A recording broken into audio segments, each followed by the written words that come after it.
Hello po mga kabisi. May pupuntahan kami na loyal customer sa Diamond Village, Fort Everest. Pinahugutan po siya ng Tyrad. Right? Kasama ko si Carlo. Happy New Year po pala sa mga kabisi natin dyan. Ito, papasok tayo sa Diamond Village.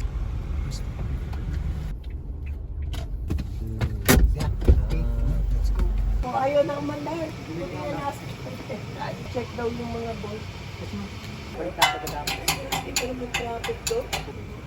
Dadalhin namin sa shop to mga kabisi para ma-double check lang talaga yung lahat.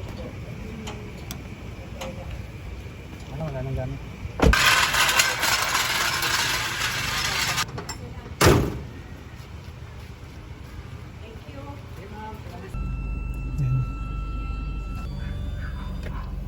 Dahil ka na muna lo. Ingat. Kali mga kabisi, dadalhin na namin sa shop yung si Pogi, alias Pogi, sa ni Madam San shop. Alright.